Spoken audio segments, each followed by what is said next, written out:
अमेरिकी supreme court ने Trump के टैरिफ को किया रद्द। खामनेई को निशाना बनाने को लेकर यूएस में चर्चा। अमेरिका के सामने घुटनों पर आया कनाडा। सीरिया में 14 साल बाद खुलेगी यूएस एम्बेसी।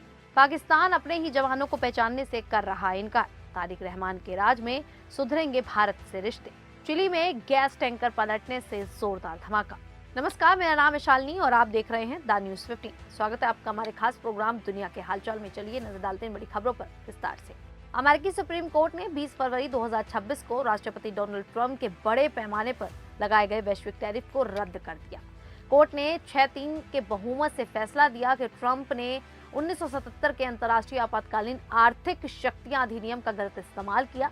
ये कानून राष्ट्रपति को आपात स्थिति में कुछ शक्तियां देता है, लेकिन टैरिफ लगाने का अधिकार नहीं देता। कोर्ट ने कहा कि टैक्स या टैरिफ लगाने का अधिकार केवल कांग्रेस के पास है, न कि राष्ट्रपति के पास। मुख्य न्यायाधीश जॉन रॉबर्ट्स ने लिखा कि ट्रंप ने बिना कांग्रेस की मंजूरी के मनमाने ढंग से टैरिफ लगाए, जो असंवैधानिक है। ट्रंप ने इन टैरिफ को राष्ट्रीय सुरक्षा, व्यापार घाटा कम करने और मादक पदार्थों की तस्करी रोकने के लिए जरूरी बताया था। इनसे कई देशों जैसे भारत, कनाडा और चीन पर भारी शुल्क लगे थे। फैसले के बाद ट्रंप ने इसे निराशाजनक बताया और कुछ जजों पर शर्मिंदगी जताई। उन्होंने कहा कि कोर्ट विदेशी हितों से प्रभावित है, लेकिन वे हार नहीं मानेंगे। ट्रंप ने तुरंत एक नए आदेश पर हस्ताक्षर किए और सभी देशों पर 10% वैश्विक टैरिफ लगा दिया, जो दूसरे कानून के तहत है और कुछ समय के लिए लागू होगा।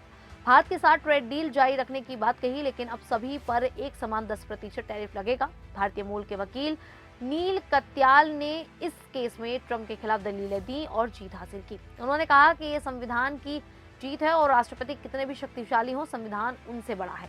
अर्थशास्त्रियों का मानना है कि सरकार को पहले वसूले गए अरबों डॉलर वापस करने पड़ सकते हैं। ये फैसला ट्रंप की आर्थिक नीति को बड़ा झटका है, लेकिन वे अन्य रास्तों से टैरिफ जारी रखने की कोशिश कर रहे हैं। तो वहीं अमेरिका और ईरान के बीच में तनाव लगातार बढ़ता जा रहा है और मिडिल ईस्ट में सैन्य हलचल भी तेज हो गई है। खबरों के मुताबिक अमेरिका ने ईरान के खिलाफ कई तरह की सैन्य तैयारियां कर रखी हैं। यहाँ तक कि ईरान के supreme leader Ayatollah Ali Khamenei और उनके उत्तराधिकारी को निशाना बनाने जैसे विकल्पों पर भी चर्चा हुई है। हालांकि अमेरिका की कोशिश ये भी है कि लड़ाई से बचते हुए कोई समझौता हो जाए।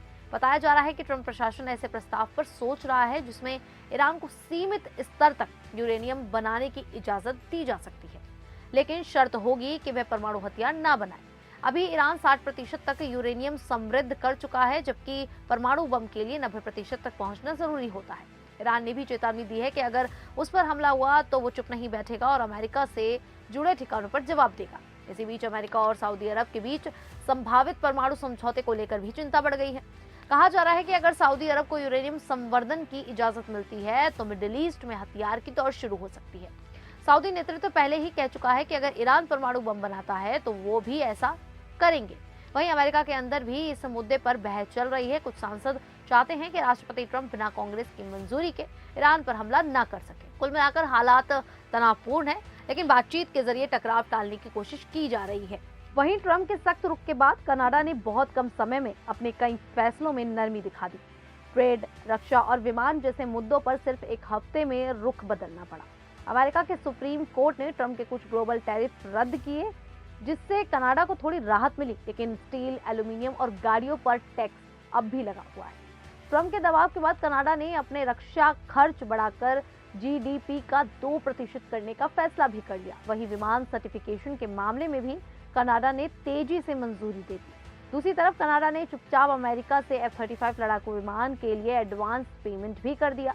असल वजह यह है कि कनाडा का 75% से ज्यादा कारोबार अमेरिका पर निर्भर है। अगर ज्यादा टैरिफ लगते तो उसकी अर्थव्यवस्था को बड़ा झटका लग सकता था। इसीलिए कनाडा फिलहाल टकराव से बचते हुए अमेरिका को नाराज नहीं करना चाहता है। तो वहीं अमेरिका करीब 14 साल बाद फिर से सीरिया की राजधानी दमिश्क में अपनी एम्बेसी खोलने की तैयारी कर रहा है।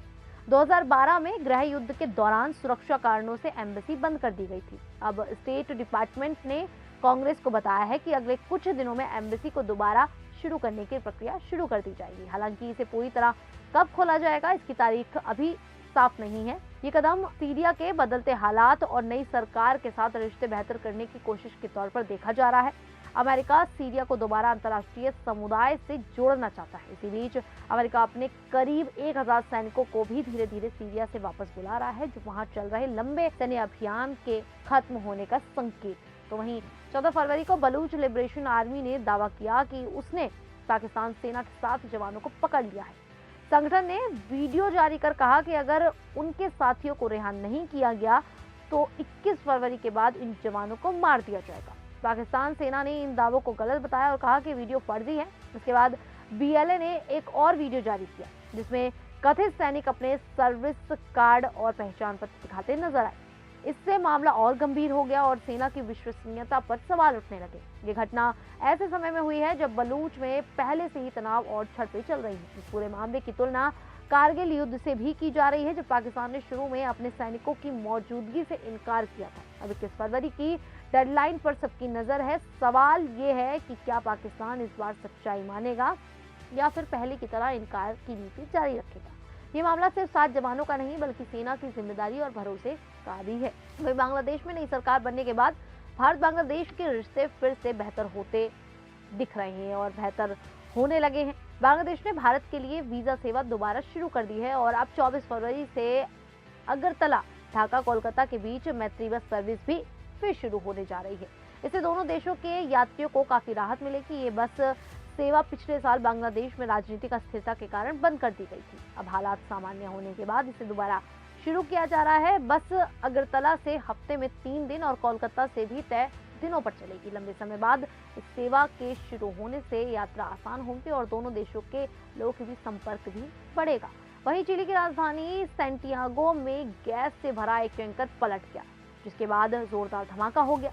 इस हादसे में ड्राइवर समेत 4 लोगों की मौत हो गई और 17 लोग घायल हो गए, जिसमें 5 की हालत गंभीर है। हादसा 19 फरवरी को रेंका इलाके में हुआ, जब टैंकर का कंट्रोल बिगड़ गया और वह ओवरपास के नीचे पलट गया। पलटते ही ठंडी लिक्विड गैस तेजी से बाहर निकली और घना सफेद बादल फैल गया। इसके तुरंत बाद बड़ा विस्फोट हुआ और आग लग गई। धमाका इतना तेज था कि 150 से 200 मीटर तक असर हुआ और करीब 50 गाड़ियां क्षतिग्रस्त हो गई। मामले की जांच जारी है। खैर, अब इस पूरे मामले को लेकर आप लोगों की क्या राय है, आप हमें कमेंट करके जरूर बताएं। अभी के लिए इतना ही, फिर हाजिर होंगे ऐसी ही देश और दुनिया से जुड़ी बड़ी खबरों के साथ।